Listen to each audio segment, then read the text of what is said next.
Bismillahirrahmanirrahim. Assalamualaikum warahmatullahi wabarakatuh. Alhamdulillahi rabbil alamin. Wassalatu wassalamu ala nabiyyihil karim wa ala alihi wa ashabihi ajma'in.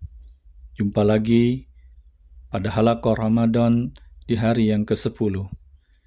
Tema kita adalah jangan tertipu dengan amalmu. Ikhwatal iman rahimakumullah. Allahu Azza wa Jalla menciptakan manusia di muka bumi ini untuk beribadah kepadanya. Hal ini telah dinyatakan sendiri oleh Allah Subhanahu wa Ta'ala dalam Al-Quran, Surah Az-Zariyat ayat 56. Wa ma khalaqtul jinna wal insa illa liya'budun.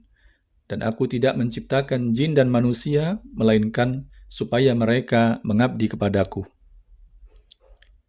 Agar ibadah diterima oleh Allah Azza wa Jalla, maka beribadah sebaik-baiknya sesuai dengan tuntunan adalah tuntutan dan kewajiban yang harus dilakukan selaku hamba Allah. Karena semua ibadah yang dikerjakan hakikatnya adalah untuk kebaikan dan kembali kepada hamba itu sendiri. Allah tidak butuh ibadah kita, tetapi justru kitalah yang butuh beribadah kepada Allah. Ikhwatal iman yang dimuliakan Allah. Namun demikian jangan sampai kita lengah dalam beribadah. Karena setan tidak pernah berputus asa dalam menggoda dan menjerumuskan manusia hingga semua manusia menjadi pengikutnya untuk meramaikan neraka. Tentang misi syaitan ini, Allah Subhanahu wa Ta'ala berfirman, Qala fabima aghwaytani la'aq'udanna lahum siratakal mustaqim thumma la'atiyannahum min bayni aydihim wa min khalfihim wa an aymanihim wa an syama'ilihim wa la tajidu aktsarahum syakirin. Iblis menjawab, karena engkau telah menghukumku tersesat, maka aku benar-benar akan menghalangi mereka dari jalanmu yang lurus. Kemudian aku mendatangi mereka dari muka dan dari belakang mereka, dari kanan dan dari kiri mereka, dan engkau tidak akan mendapati kebanyakan mereka bersyukur. Al-Quran, Surah Al-A'raf, ayat 16-17. Dari muka maksudnya adalah dari sisi dunia mereka. Dari belakang maksudnya adalah urusan akhirat mereka. Dari kanan maksudnya adalah dari sisi kebaikan-kebaikan mereka. Dari kiri maksudnya adalah dari sisi keburukan-keburukan mereka. Begitulah tafsiran ayat tersebut yang disampaikan oleh sahabat mulia Ibnu Abbas radhiyallahu anhuma.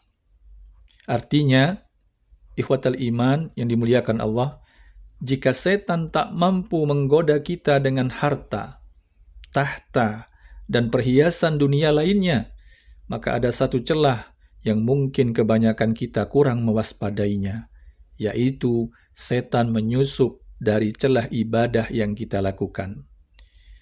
Ikhwatal iman rahimakumullah.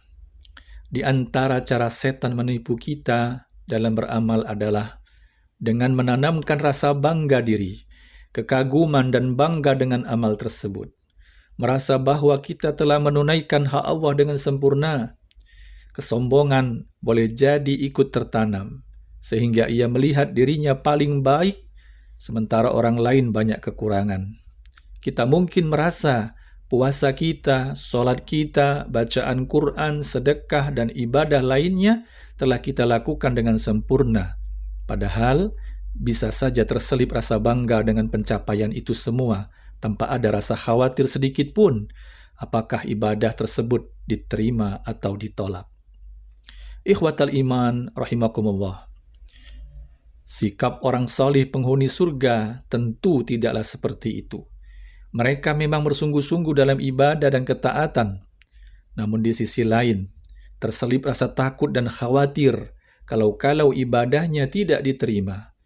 Bahkan lebih dari itu, mereka merasa amal-amal itu masih belum pantas, masih banyak cacat dan kekurangannya, sehingga senantiasa terucap dari lisan mereka kalimat istighfar. Astaghfirullahalazim. Allah Ta'ala berfirman tentang mereka dalam surah Al-Mu'minun ayat 60.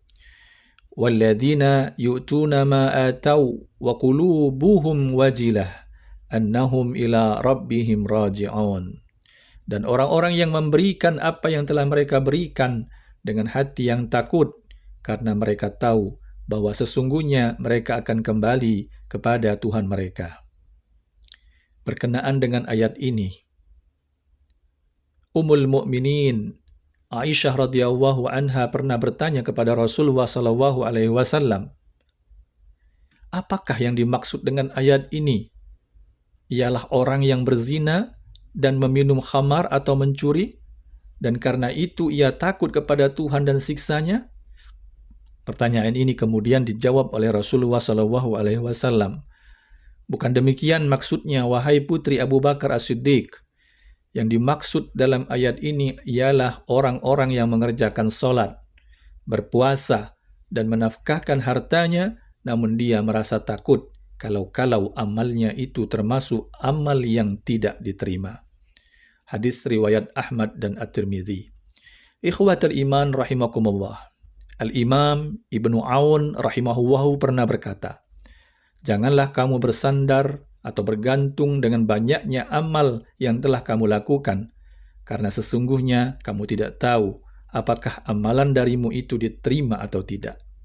Dan janganlah kamu merasa aman terhadap dosa-dosamu, karena sesungguhnya kamu tidak tahu apakah akan dihapus darimu atau tidak.